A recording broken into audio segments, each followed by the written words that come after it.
আরবের প্রখর রোদে ঝলসে ওঠা সেই পুরনো দিনের কথা। মদিনার মসৃণ জমিনে তখন ইসলাম মাত্রই তার ভিত্তি দাঁড় করাতে শুরু করেছে।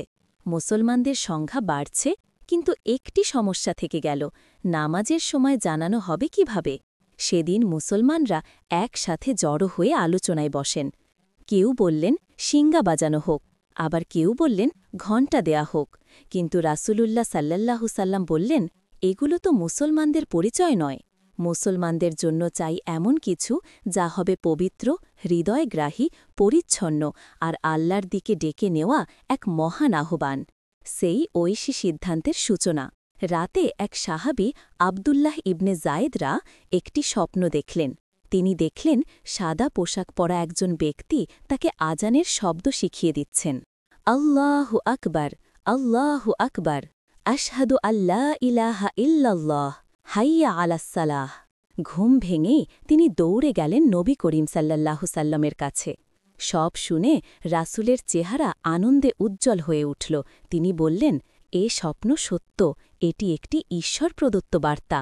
কিন্তু এর পরের সিদ্ধান্তটি ইসলামের ইতিহাসে এক অবিস্মরণীয় অধ্যায় হয়ে থাকবে। খরতাস, বিলালকে ডাকো। হজরত মোহাম্মদ সাল্লাল্লাহু সাল্লাম বললেন, এ আজান বিলালকে শেখাও, কারণ তার কণ্ঠস্বর তোমাদের চেয়ে অধিক শক্তিশালী ও প্রভাবশালী। এই একটি বাক্য যেন নতুন আলো ছড়িয়ে দিল। বিলাল রাহ, যিনি এক সময় ছিলেন নির্যাতিত দাস, উষ্ণ বালুর ওপর ফেলে রাখা হতো তাকে, পাথর চাপিয়ে দেয়া হতো বুকে, তবুও তিনি শুধু বলতেন, আহাদ আহাদ, এক আল্লাহ, এক আল্লাহ। সেই বিলাল আজ হতে যাচ্ছেন ইসলামের প্রথম মুয়াজ্জিন। কত বড় সম্মান, কত বড় আলোকিত মুহূর্ত। প্রথম আজানের মুহূর্ত। মদিনার আকাশ তা ঠিকই জানত ইতিহাসের পাতায় এক নতুন অধ্যায় খুলতে যাচ্ছে। সেদিন সকালে উঁচু জায়গায় দাঁড়িয়ে বিলাল রাহ তার গভীর, শক্তিশালী, হৃদয় স্পর্শ করা কণ্ঠে প্রথমবার উচ্চারণ করলেন, আল্লাহু আকবার, আল্লাহু আকবার। যেন আকাশ কেঁপে উঠল সেই পবিত্র ধ্বনিতে। ঘরের ভেতর থেকে মানুষ দৌড়ে বেরিয়ে এলো। কি সুন্দর আওয়াজ! এটাই তো মুসলমানের পরিচয়।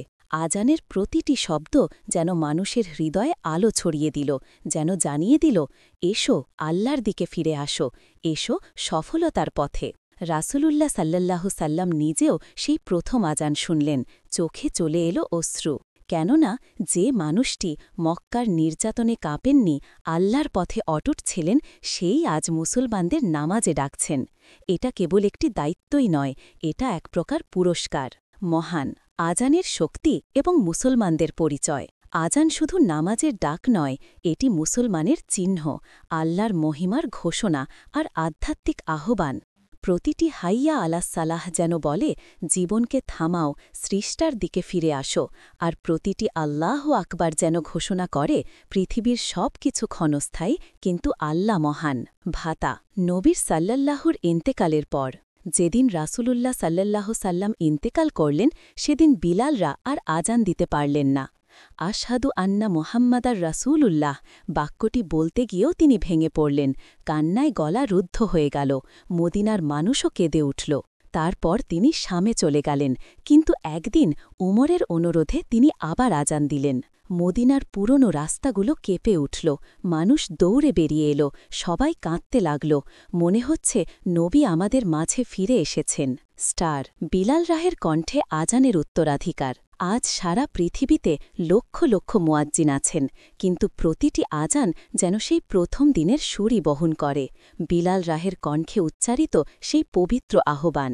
ইতিহাস তাকে শুধু একজন মুক্তিপ্রাপ্ত দাস হিসেবে স্মরণ রাখে না, বরং ইসলামের প্রথম মুয়াজ্জিন, যিনি তার কণ্ঠ দিয়ে ছড়িয়ে দিয়েছেন আল্লাহর মহান বার্তা।